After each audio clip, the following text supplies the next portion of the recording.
Hey everyone, and welcome back. So I was kind of bored shopping around AmiAmi yesterday, and they had a lot of good figures up. There's some Persona figures up, there's a really good looking Sonico figure up, there's a, I'm going to screw this name, Kizu Monogatari figure up, there's another really good Max Factory figure. Basically there's a whole lot of really good figures going up for pre-order right now. But while I was scrolling around, I got a little distracted by this. They waifu'd a tomato. So let's check her out.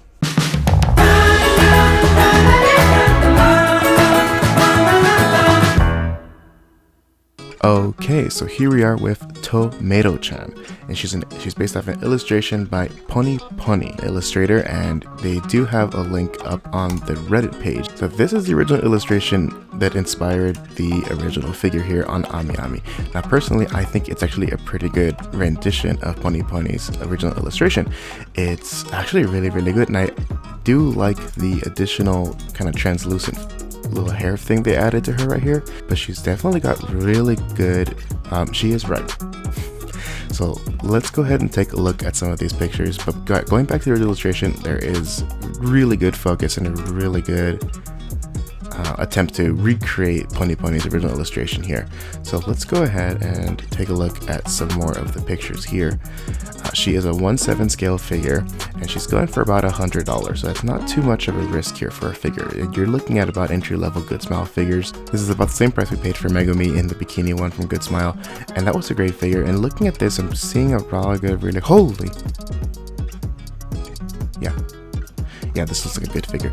I really love the eyes right here. That's something that we saw in the original illustration right here. They looked really intense, really crazy. They kind of look like the inside of the tomato, kind of like the peel and all the juice.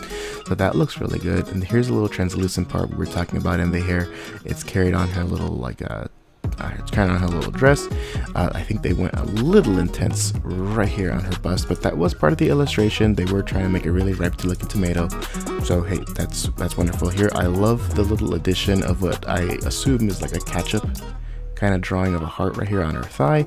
The really high waist up right here is really attractive with a little tiny bow. They even gave her a little cake panel like she's super tomato. So this is actually really pretty cool. You're probably not gonna get a lot of fine detail or a lot of any kind of, at least in my opinion, I don't think we're gonna get a lot of texture on the skin painting right here, but you're getting a lot of good sculpt. So especially right here behind the knees, around the rear, and look at the knees, look at her shoes, even have this little added tomato top right there with the bows continued. It's got a lot of good aesthetics going on here. I think the color design is on point. I am still mostly loving the hair look. The hair and the face looks really good. She looks really cute. Look at the little top of the tomato right there, like she just got plucked. And yeah, I think this is looking really good. Right here, especially around the arms. I love this addition on a lot of figures when they have these kind of like sleeve parts added to their dress that's not really connected to anything. I think it's really attractive, and yeah, I think this is looking to be a really good figure. They really went high on that hourglass idea. So yeah, this is really good. Let's take a look at who's working on the paint and who's working on the sculpt. And then let's take a look at Pani's other illustrations to see if they've ever had other figures made for them as well. So right here, it is definitely 1/7 scale figure. So she is about the same size as the Emilia school teacher figure. So she wouldn't be too bad, and I think she'd be really kind of fun to just display on a shelf around other fruit. That'd be pretty cool. She's done by Snail Shell Studios. So let's go ahead and check them out on AmiAmi and see if they have other figures to check out for us. But it looks like they have one, so let's take this look. Vaguely familiar to a Figma. It has a little more articulation going on here. So this looks like the only other figure that AmiAmi has for Snail Shell Corp. Alright, so a quick search for my figure collection on Snail Shell only brings us up immediately to Tomato-chan right here. I'm beginning to wonder if maybe this is their first. Okay, so this is going to be very interesting. So this is Snail Shell's very first scale figure. So now I am actually more interested than originally before, because it'd be nice to kind of see firsthand on these new figure companies how they're going to be approaching their competition and see what they're going to bring to the table. Are they something that we're going to be looking forward to in the future, or is it going to be a one-off and then just kind of be forgetting about them later on? So originally I was kind of tempted to pre-order her. I do like the design. I think she's very adorable. I think this would be an interesting talking piece if you're going to display her, and you could even get some pretty good photos going around it.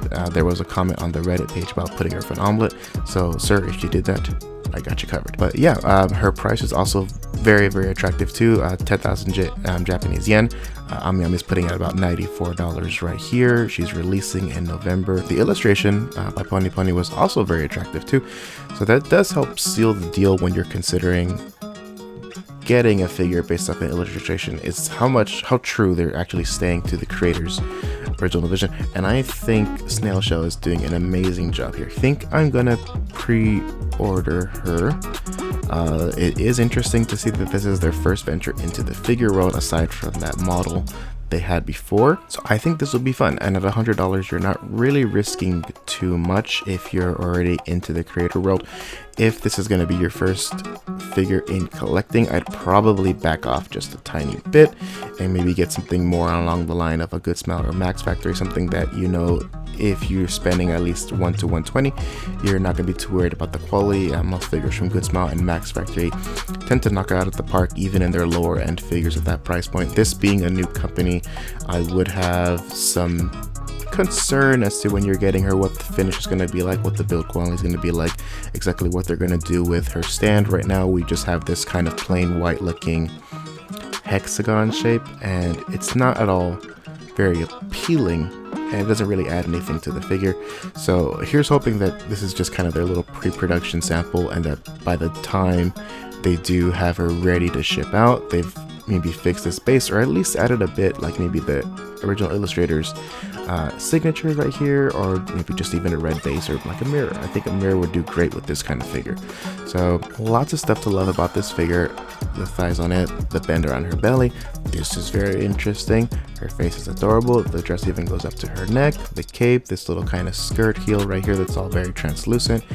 I think it's going to look good. It might have this kind of plasticky feel is my main concern. As long as they're approaching it with caution, then I think we should be okay. You even get a good view of right here of like her underwear going on. So I think this is going to be good. And yeah, if you're at all interested, I would consider pre-ordering her. I think it's a very unique figure to add to your collection. So for now, let's check out Pony Pony's Twitter page. Alright, so there's definitely a lot of really good illustrations. Very, very talented. I'm loving this kind of art style he's got right here. She has right here. Yeah. So honestly, yeah. But yeah, I think this is a fun figure. I think if you're definitely looking for something different to have on display or at your desk, then this is a good candidate. There's a lot of red, a lot of good skin tones going on here. The sculpt looks pretty good. It's very kind of cartoony in her pose and dimensions, and I'm loving all the little kind of tomato gags going on here. So any way you dice it, this is a very ripe tomato. And yeah, let me know down in the comments if you're considering pre-order her. I know a lot of people kind of prefer the cute figure more to the overly sexual one and the more kind of terrifying figure. So I think this is a great one. It's not too lewd. It's kind of just cute. It's kind of one of those things where if you saw it on someone's display or in just room next to a computer, if you want to go those things where you kind of just have them looking at it and go, is that a tomato? And then there's your conversation. So I think this would be great. Let me know if you're going to consider pre-order her, or what other fruits you think would be a good addition, because I think if this ends up being pretty fun, I think it'd be a pretty hilarious idea to have a base that looks like a fruit bowl, and then you could have other fruits and vegetables in there. So yeah, she's definitely considering me turning into a vegetarian, because no, that would be an inappropriate joke. We'll end it here. See ya, and let me know if you're gonna get her. Remember, buy responsibly, keep collecting. We'll see you right here on TriFig. Bye.